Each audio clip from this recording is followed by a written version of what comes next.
Good morning, people. This is about the third or fourth time that I've done this video, and the audio seems to be going out of sync with my voice, so and the picture, and if it is, then I do apologise, but I really don't want to do this again. Right.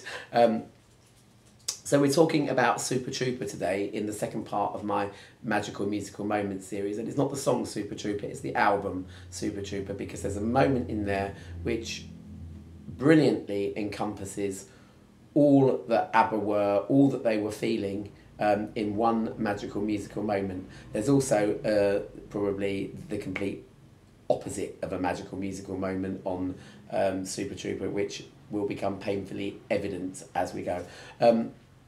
First of all, though, a quick word about the reissues. I've been asked by Rudolph to talk about the deluxe edition. I've heard the deluxe edition. I haven't got it. At least I haven't got an honest copy. How bad is that, gang? and yeah, so the best way to experience Super Trouper is to listen to the vinyl. You know, the vinyl works. It's got just the right amount of treble to bring it out of the doldrums. It's quite a subdued recording, and yeah, none of the CDs have ever really worked. The Polydor original release in the early 80s, about 83 or something, 84 maybe, doesn't have the same amount of, you know, aural excitement on there.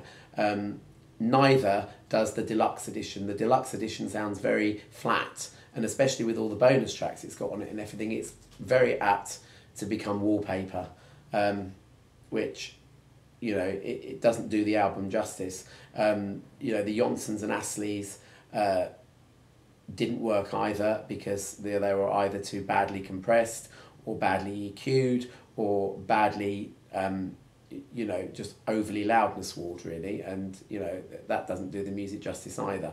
And as well as that, the fading between Lay Your Love on Me and The Way Old Friends Do was certainly with the Astley editions, they got rid of that crossfade, and they shouldn't have done, because you know, that is part of the album as it should have been heard. So really the best thing to do is to listen to the vinyl. And I got mine for a penny, and it's an original with the it's got like a competition thing that you could have entered at the time, and the leaflet and things that came with it. This album is a very special one for me. I first heard it on cassette. I didn't realise, obviously I was 12, and for many years I just listened to that album on a cassette.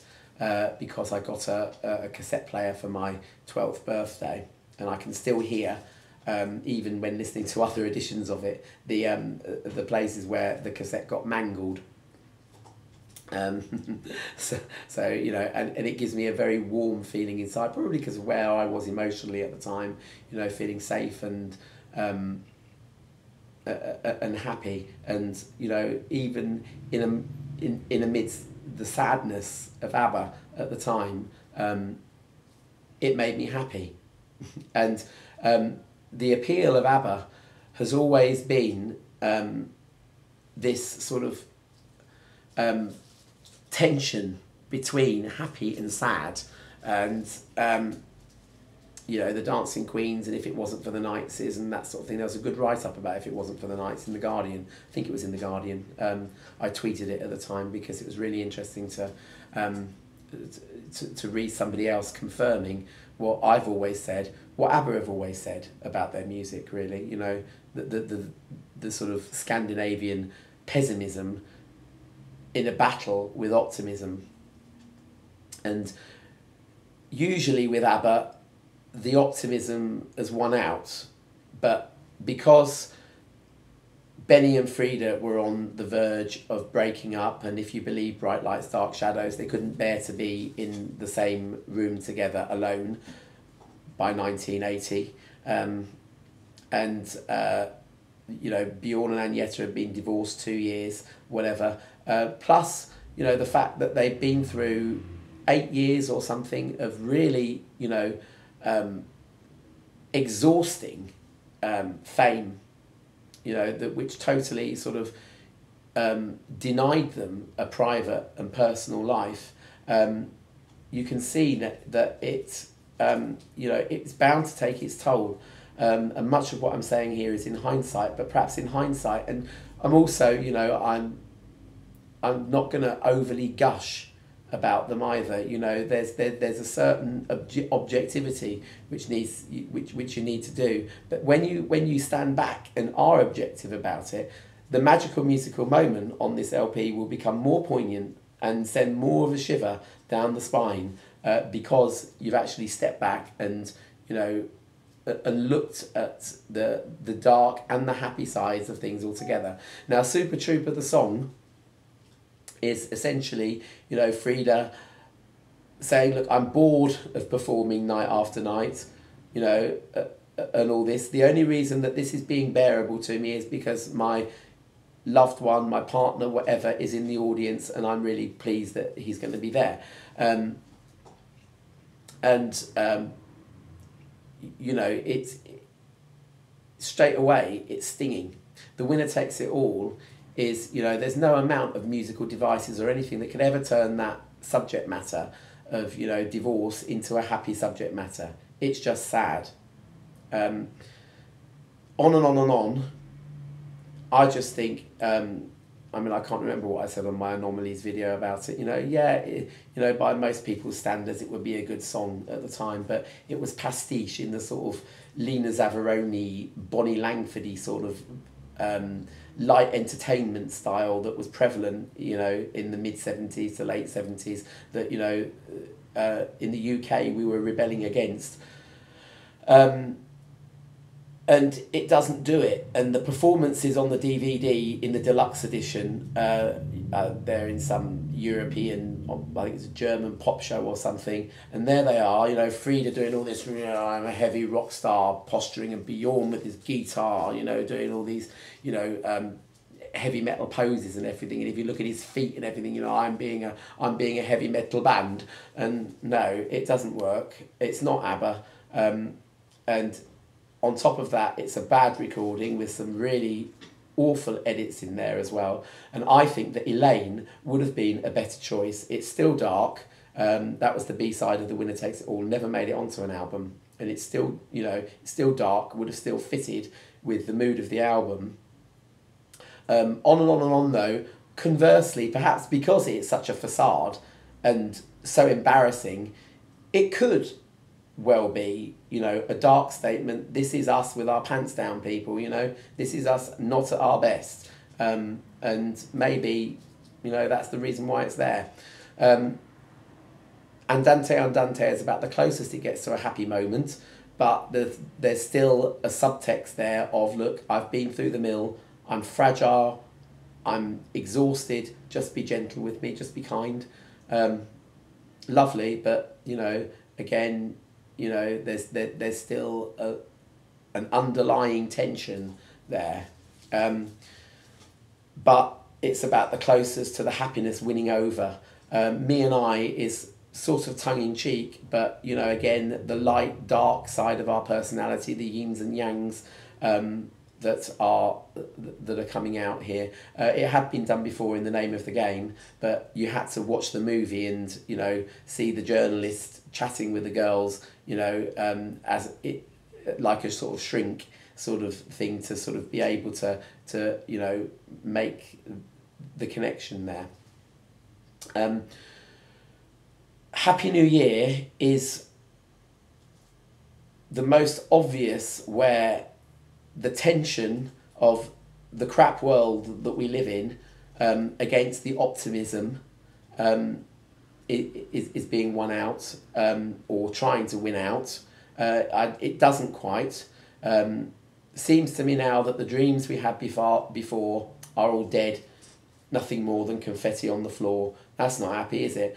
The chorus tries to be optimistic. May we all have a vision now and then of a world where every neighbour is a friend. Against minor chords, people? No. You know, it's nice, but realistically, with the world that we live in, it's not going to happen. Dark, gang, dark. We'll come back to our last summer. The Piper is about, you know, living under tyranny and how, you know, whole millions and millions of populations can actually get carried away by the charisma of a person, just like the Pied Piper of Hamelin, but it's making a modern comparison. And I think Bjorn has actually sort of talked about that in later years, and really I think I'm right in saying that it is making a modern comparison between the sort of Ceausescu's and Hitlers of the world and everything, you know, and the situation now in Uganda with all the, you know, let's blame the gay peoples for all the evil of the world, and, you know, and make them scapegoats sort of thing. You know, it's pipers, you know, bad leaders really. Lay All Your Love on Me is fraught with jealousy. Fantastic track, but you get the feeling that the person that she wants to lay all your love on me on here ain't going to be around for too long because she's too needy. And yeah, it's, you know, it's dark. The Way Old Friends Do. We've had fights. We've had, you know, moments of violence and words of violence or whatever. We're trying to be friends. And, you know, again, you know, due to, like, you know, the accordion background and everything, and I think just the warmth in the girls' voices there, yes, you know, the happiness might win out a little bit, but there's still, you know, this, you know, this is reality, people. We're fighting. You know, we've had terrible times. And in the middle of that album, track 2 of side 2, you've got Our Last Summer, which is where the magical musical moment is for me, at any rate. It's a song about, you know, looking back at holiday we had in 75 or whatever, and I can still recall it. But it might as well be ABBA looking back at the highlights of their career and where they are now, in the space that they're in. You know, it's a bit boring for us now, people. And now you're working in a bank, a family man, a football fan, and your name is Harry. I mean, how dreary can you get, especially being a football fan? But yeah, you know, it's sad. Just before those lyrics, there is an absolutely stinging guitar solo. Now, in pop music, at any rate, the idea of many instrumental solos and the instruments that they choose for those solos is to replicate the human voice, usually in pain. And here you've got this guitar playing up in, you know, the upper registers, wailing away, bending around, and then suddenly swooping down and then going back up again, and it's, you know, it's an emotional roller coaster, and that would be a magical moment in itself. But there's an even more magical moment that comes in the middle of that, and it's Benny. And again, I think in a way it sort of supports what I was saying about, you know, it being ABBA looking back at, you know, their glory days, and, you know, how, you know, it's a bit flat now. Because you've got this reminiscence in the piano back to Dancing Queen, those Rachmaninoff style sort of, I think they're like minor and major 10th chords there that, you know, ba-bang, ba-bang, ba-bang in Dancing Queen, but suddenly they get inverted, reversed as it were, bang, bang, bang, bang, and that, it's just the triplets going against the sort of ordinary sort of 4 to the floor beat, as it were, suddenly expresses, you know, the absolute sort of torrent of emotion that is being underplayed in the album, and it's an absolutely magical moment, and I'm getting a shiver down my spine even thinking about it. So I would encourage anybody to go away and listen to that album. You know, even if you think that ABBA were very superficial and shallow, they weren't, and by the time we got to Super Trouper, it's just done superbly, and this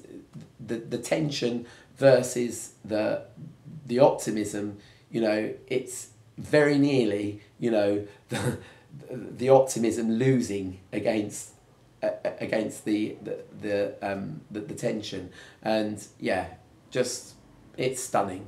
Go away and listen to it. Once again, I'm sorry if this audio is out of sync. I don't know why it's happening, and there's not a lot I can do about it. I can't really make this video a fifth time, but yeah, I hope you enjoyed it and I hope it's been informative. Bye.